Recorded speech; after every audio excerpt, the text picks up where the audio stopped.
He was a millionaire who could buy anything, except a second chance to answer his brother's final call. After a devastating loss, he burns his old empire to the ground and risks everything to build something no one believes in, until it starts changing lives. Drew Ashland never liked silence. It reminded him of debt, unspoken, pressing, always looming. Even as a boy in the dusty corners of Detroit's East Side, he filled his world with noise. Clinking coins in a jar. His mother's worn-out vacuum humming over cracked tile. The rustling of pages as his older brother Theo read business magazines he could barely afford. But today, the silence was absolute. And in it, a voice echoed that he hadn't heard in months. Drew. I'm tired, man. This isn't it. You know that, right? Theo's last voicemail played through Drew's office speakers, tinny and ragged. The call had come 3 days before Theo's overdose.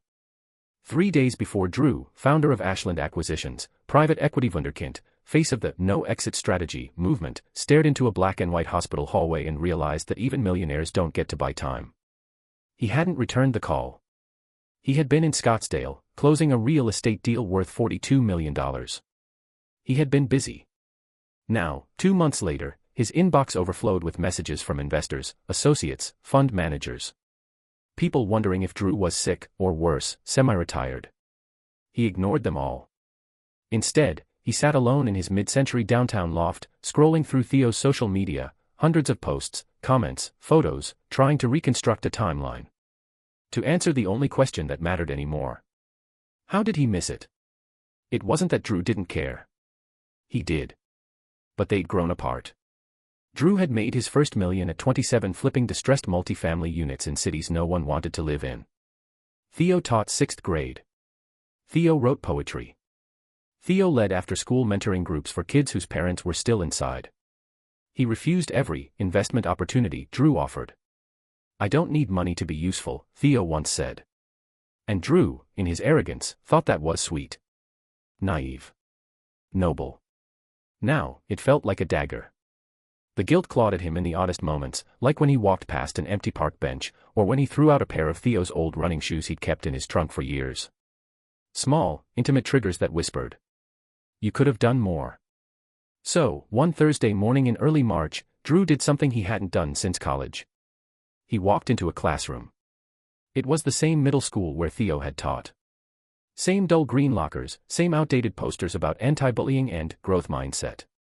He introduced himself to the principal, Mrs. Gutierrez, with no intention beyond saying thank you. Maybe offer a donation. But then she said, Theo always said you were the sharp one. He talked about you all the time.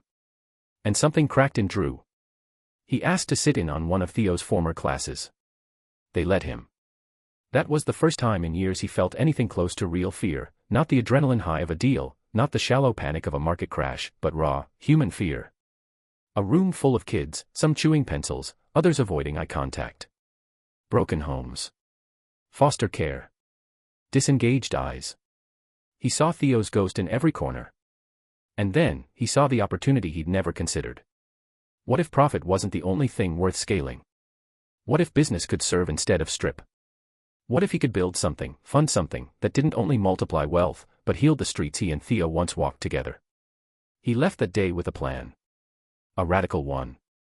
Drew would liquidate his 3 most lucrative holdings. He'd sell off assets, some at a loss, to free up capital. And he'd launch a new model, community venture capital. Not just grants. Not charity. Equity stakes in minority-owned startups in neighborhoods like the one they grew up in. Risky. Unproven. Possibly catastrophic for his reputation. But for the first time in years, he didn't care. The money had already taken the most important person in his life. It was time to give some of it back. Drew's phone rang constantly for 3 days straight. His managing partner, Carla, left 11 voicemails, each more agitated than the last. Drew, are you out of your mind? You're talking about dumping high-yield assets in Q2. We're contractually tied to 3 of these properties for at least 18 more months, what the hell are you doing? He ignored them all. Instead, he stood in his office, overlooking the Detroit skyline, sipping black coffee that had gone cold hours ago. The blinds were drawn just enough to cast horizontal stripes across his face. He'd shaved his beard for the first time in months, like it would strip away the grief too. It hadn't. The walls still held old press clippings and framed deal sheets, Forbes 30 under 30, Fast Company's visionaries, and that awful GQ feature where they made him wear an off-white turtleneck like a tech bro. He used to be proud of those. Now they just felt like receipts from a restaurant that poisoned him. By the end of the week, Drew had initiated the sale of 3 prime holdings, a logistics park in Indiana, a boutique hotel in Asheville, and a luxury condo development outside Austin. All top performers. All steady income streams. The news hit the investor circuit like a lightning bolt. Blogs speculated he was in legal trouble. Reddit threads guessed at mental illness, burnout, or drug rehab. Even his lawyer called at midnight asking if he needed professional help. But Drew knew exactly what he was doing. He wasn't trying to disappear. He was trying to shift gravity. On the 4th day, Carla stormed into his office unannounced.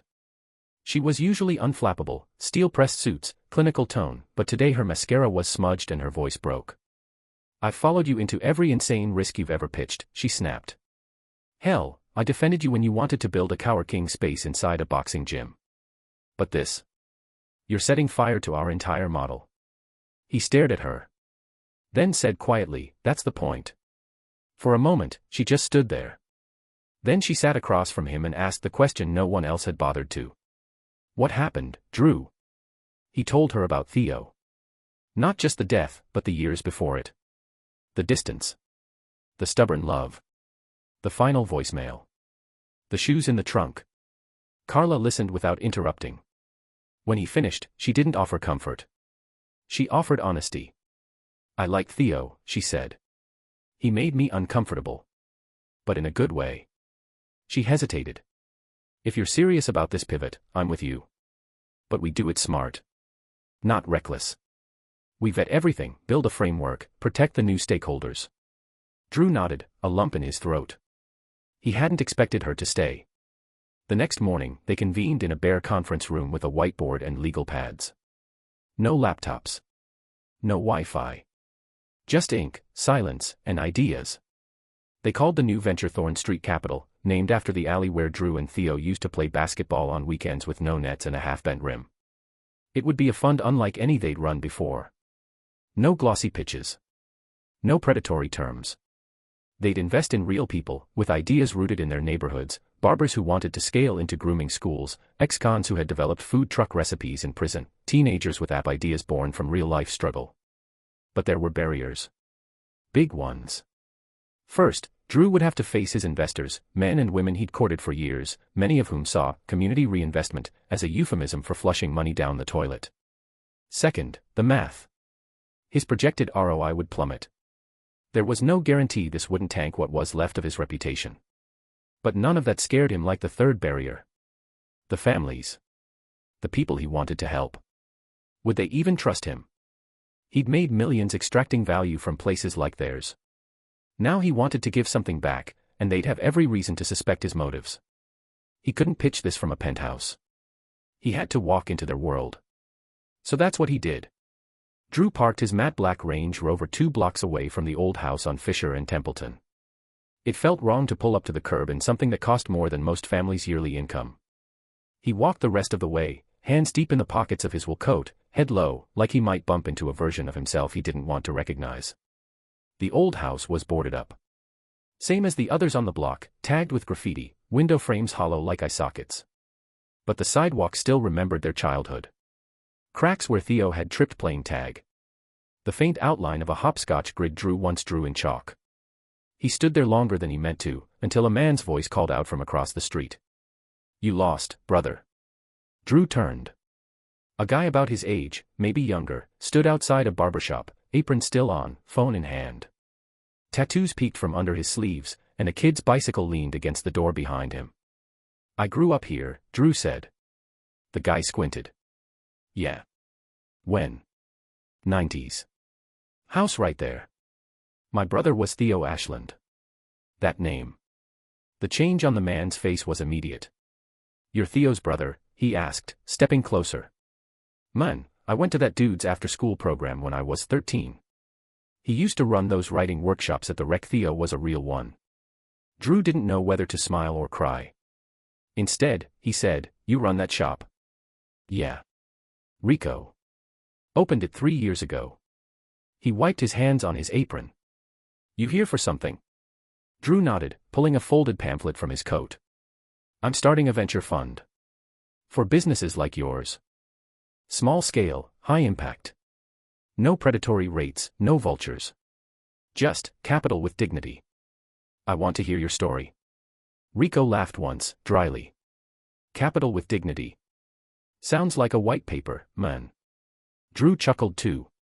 Yeah. Probably does. But Rico took the pamphlet anyway. And then he said, come by tomorrow. Meet the guys. Maybe talk. It wasn't a yes. But it wasn't a no. Over the next 2 weeks, Drew visited 7 more shops. A soul food spot run by 2 sisters who'd inherited the recipe book from their grandmother. A mechanic's garage started by a man fresh out after 15 years. A tiny daycare operating out of a converted church basement. He didn't bring pitch decks. He brought questions. And he listened, really listened. He took notes. He admitted when he didn't understand. When someone asked if he was just another gentrifier with a softer tone, he didn't deflect. He owned it. Yeah, he said once, to a woman named Aisha who ran a handmade soap business out of her home. I was part of that. Not directly, but through the dollars I chased. Through what I ignored. I didn't see the cost. And for once, his honesty did more work than his money ever had. Word spread. Slowly, suspiciously, but it spread. Carla, meanwhile, had begun structuring the fund. The legal side was a minefield. Standard equity terms didn't work here. They had to rewrite everything, from valuation metrics to exit strategies. Most of these entrepreneurs didn't want to scale to national chains. They wanted sustainability. Ownership.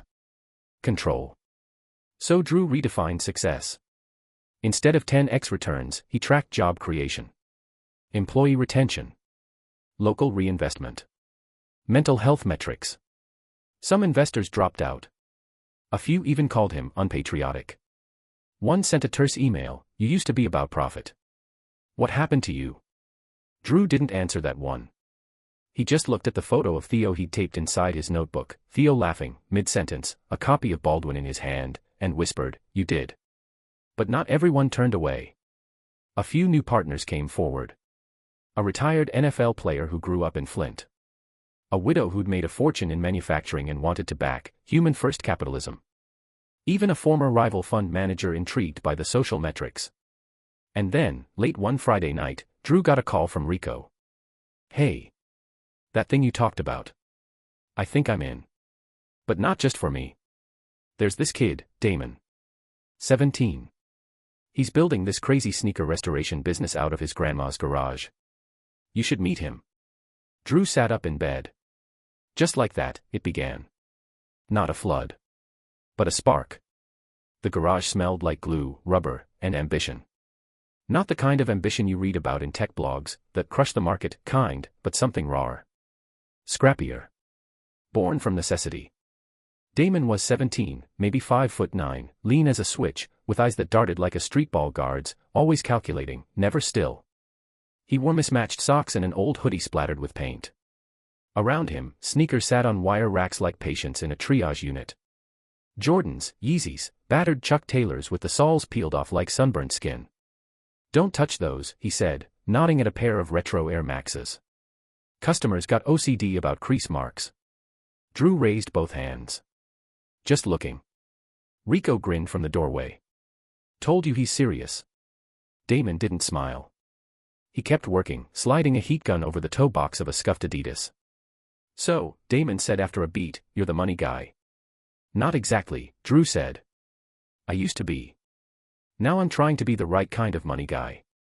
Damon finally looked up. That sounds like some old head guilt trip. Drew couldn't help it, he laughed. Fair. But this isn't about guilt. It's about equity. Not just in the financial sense. That made Damon pause. Look, I'm not trying to be on Shark Tank, the teen said, placing the shoe gently down. I don't need some investor dude taking 40% of my hustle cause I needed $5,000 for an airbrush compressor. I just want a real shot. Space. Tools. Maybe a website. And yeah, maybe an intern or two someday. Kids from here. Not some influencer with a ring light and a rich dad. Drew nodded. That's exactly the point. They sat there for almost an hour. Damon explained his whole model: shoe flips, custom designs, even event-based restoration where he'd clean kicks on-site at basketball tournaments. His knowledge of the market was impressive, even if his math needed some sharpening. Drew offered him a deal, a $10,000 starter investment in exchange for 5% of future net profits, but with an annual buyback option. Full control stayed with Damon. No pressure to scale unless he wanted to. Mentorship included. Damon blinked. Wait. I can buy you out. Every year, for a set price. You decide. I'm just here to help you level up, not take a piece of your name. For the first time, Damon smiled. It was cautious. But real. All right, he said. Let's do it. That handshake felt more significant to Drew than the $42 million Scottsdale deal he'd closed the week Theo died. By summer, Thorne Street Capital had launched 5 micro-investments.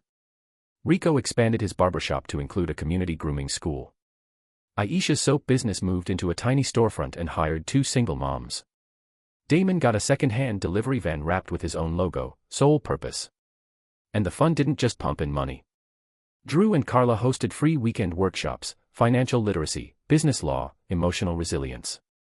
They brought in experts, people of color, local voices, not suits with PowerPoint decks. They translated business into survival skills, not just spreadsheets. For the first time, Drew felt like he was building something that didn't require anyone to lose. But it wasn't all progress. He got sued. One of his old partners, Evan Krantz, filed a breach of fiduciary duty suit over the deliberate devaluation of assets Drew had sold under market rate. The case wasn't strong, but it was loud. Evan went to the media, painting Drew as a rogue founder-turned-social justice martyr, destroying investor capital in the name of grief. I warned him, Evan said on a podcast. This is what happens when emotion enters business. It's no longer rational. The headline hit Drew harder than he expected. Not because of the lawsuit, his lawyers could handle that. But because deep down, he had made these moves out of emotion. Out of pain. Out of love. And maybe Evan was right. But then he got a letter.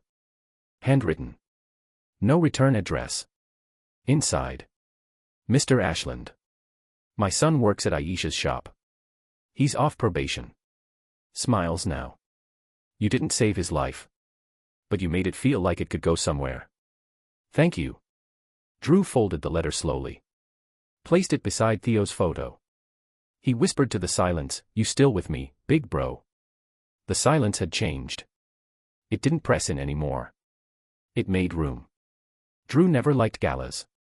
The empty flattery, the silent auctions, the clinking of champagne glasses masking desperate small talk. But this one wasn't about liking. It was about leverage. The Detroit Civic Fund had invited him as a transformative partner, a vague title that meant his name had started to matter in circles that had once dismissed him as just another vulture with a trust fund jawline. Now, he was the guy who walked away from 8 figures to fund a kid with a sneaker dream. The narrative worked. People listened. Still, as he stood in the velvet-lit ballroom of the Midtown Conservatory, Drew felt exposed. Carla arrived just past 7:30, dressed in black like she'd stepped out of a noir film. She didn't smile until she reached him. "You clean up okay," she said. "You look like you could talk a senator into crying." "I probably will tonight," she smirked. Ready to beg for millions with charm and vague outcomes. Drew winced. "Only if I don't throw up first." They mingled. Pitched. Shook hands with hedge fund founders and nonprofit heads.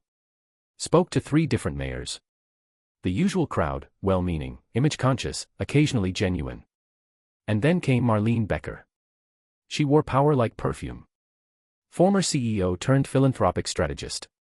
Known for giving 7-figure gifts, and for tearing apart undercooked ideas with surgical grace. "I've heard about your little rebellion," she said, swirling a glass of Bordeaux. "It's not a rebellion," Drew replied, steady. "It's a recalibration." Marlene's eyes twinkled. "Same thing, darling. Rebellions are just recalibrations that make money nervous." She tapped his arm. "Walk with me."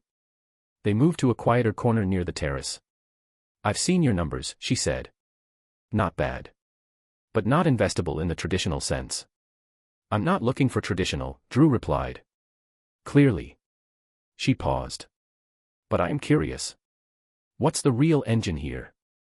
Guilt? Redemption? Love for your brother? He hesitated. All of the above. Good, she said. That's the only cocktail that ever changed anything. She sipped her wine. I'll commit $250,000. But I want updates. Honest ones. No puff pieces. Drew nodded, stunned. Thank you. Oh, don't thank me yet. This will get ugly before it gets beautiful. She was right. 2 months later, one of the businesses Drew funded, Stacks and Spoons, a hybrid breakfast cafe and reading hub, was robbed. Twice. The second time, the register was emptied and a 19-year-old employee, Jalen, was pistol-whipped. Minor injuries, but the trauma stuck. Local media jumped on it. Idealism meets reality, the risks of reinvestment. Investors started asking questions. Insurance premiums spiked. One of their new advisors pulled out entirely. Drew drove to the cafe the next morning. The front window had been patched with plywood. A hand-painted sign read, "Still open. Still ours." Jalen was there, face bruised but defiant. "I'm not quitting," he said. "This was the best job I ever had." That night, Drew didn't sleep. Not because of fear, but because of doubt. Was he building a house with no roof? A future too fragile for this world? He stared at Theo's photo on his desk and whispered, "What if this breaks them?" But Theo had once said something during a long, meandering argument over dinner. People think poverty makes you fragile. But it teaches you to bend like wire. The real fragility comes from never having to bend at all. Drew wrote a check the next morning. He paid for better security. Trauma support for employees. A 6-month emergency buffer for every active venture. And he added a new clause to the fund's contracts: well-being support is not charity. It's infrastructure.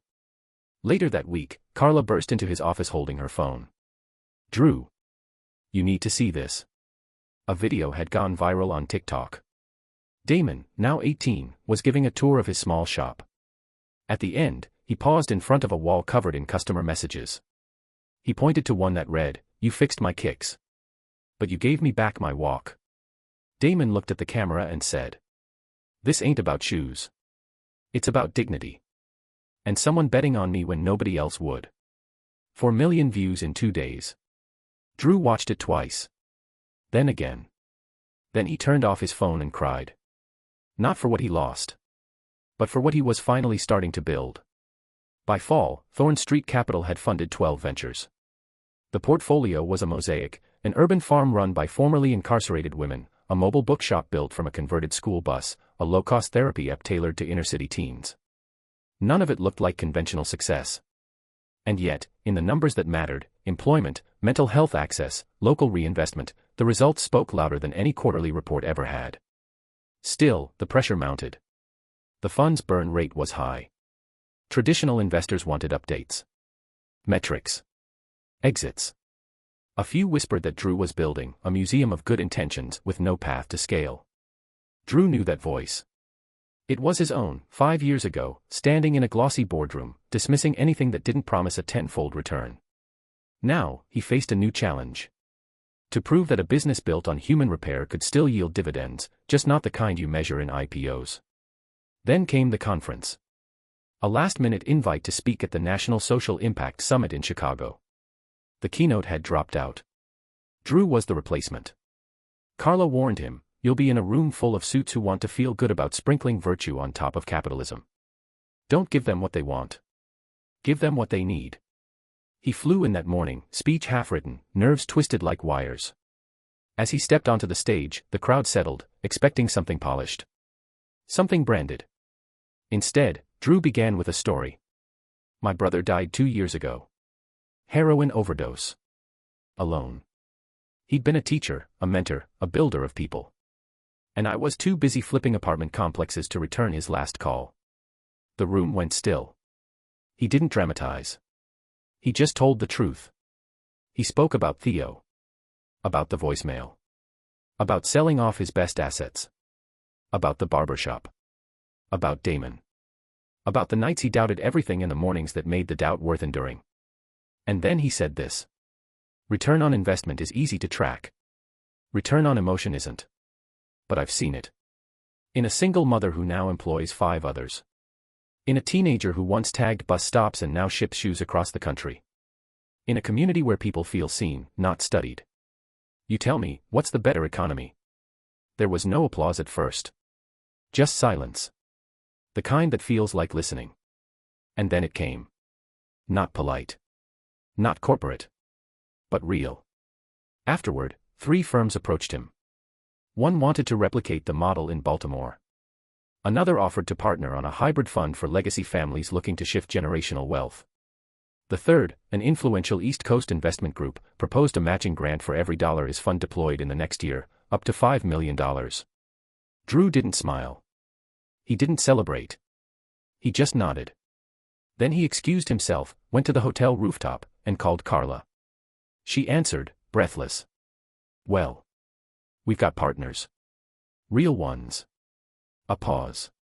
Then, told you not to give them what they want. He smiled. Yeah. I gave them the ghost. That weekend, back in Detroit, Drew stopped by the alley behind his old house. The rim was gone.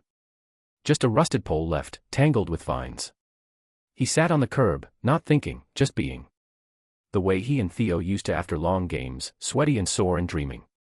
And then, without planning it, Drew pulled out his phone and recorded a message. To anyone watching, if you've lost someone and feel like you owe them something, maybe it's not a memorial you need to build. Maybe it's a future they would have loved to live in. He posted it. No hashtags. No pitch. It caught fire anyway. Later that night, Rico called. His cousin wanted to franchise the grooming school model. Then Aisha texted, new client wants to buy bulk soap for rehab centers. Then Damon sent a photo, him on a stage at a local high school career day. The caption read, they called me Mr. Sole Purpose. Drew stared at it for a long time. Then he opened a new file on his laptop. Title, Return on Emotion, a Manifesto. The first line. This isn't about charity. This is about justice with ROI. The new headquarters of Thorne Street Capital wasn't in a high-rise. It wasn't glass or marble or backlit by a logo that hummed neon at night. It was a renovated firehouse on the city's east side, where sirens once cried and hoses once hung like tired arms. Now, the main garage held co-working space with shared whiteboards, a communal kitchen, a therapy nook with bean bags and breathwork posters, and one very loud espresso machine that Damon insisted made artist fuel. Drew came in every morning at 7:30. He didn't have to. But routine had become ritual. The quiet hour before the day kicked in gave him space to remember, not what he was building, but why. That morning, Carla met him at the front desk, holding an envelope. It came by courier, she said. No name. Drew opened it slowly. Inside, a single page. Typed. Ashland. I don't get you. You walked away from the dream I spent my whole life chasing. And somehow, I still envy you. Don't screw it up. Eck. Drew chuckled. Evan Krantz. The man who once sued him now sending olive branches dressed as insults. Progress, in its own language. Later that week, the team gathered for what Carla jokingly called State of the Union, Street Edition. Drew stood at the front, not as a boss, but as a witness. They had funded 19 ventures in 18 months. 8 had become profitable. 4 were still fighting through red tape and slow growth. 3 had closed. But none had failed. Not if failure meant abandonment. Not if dignity was part of the bottom line. Profit, Drew said, is still part of our model. But not at the expense of soul. Our return is measured in people standing taller than they used to. There was clapping. But more importantly, there were eyes shining. Not from sentiment, but from buy-in. This was theirs now. Not his. And then he dropped the big one. We're opening a new fund, he said. Not in Detroit. In New Orleans. Gasps. Then applause. A month later, he visited Theo's grave for the first time in over a year. He brought no flowers. Just a small, framed copy of the Detroit Free Press article titled, The Men Who Made Venture Capital Feel Human. He placed it gently against the headstone. Sat cross-legged on the grass. And talked. You were right, T. I was chasing ghosts. Money ghosts. Ego ghosts. They never hugged back. You tried to tell me. And I didn't listen. He paused. But I hear you now. Every day. In the barber chairs. In the soap shop. In the sneaker paint fumes. In laughter, man. You wouldn't believe how much these people laugh. A breeze moved through the trees. Not an answer. But not silence, either. As he stood to leave, his phone buzzed. A text from Damon. Just got my LLC finalized. Official now. Also, gonna mentor this kid from Brightmoor. Kid's got talent. Thought you'd want to know. Drew smiled. Legacy wasn't what he thought it was. It wasn't a tower or a trust fund. It was one kid believing in another. One story passed down with both hands open.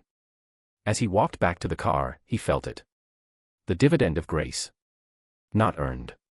Not owed. Given. In full.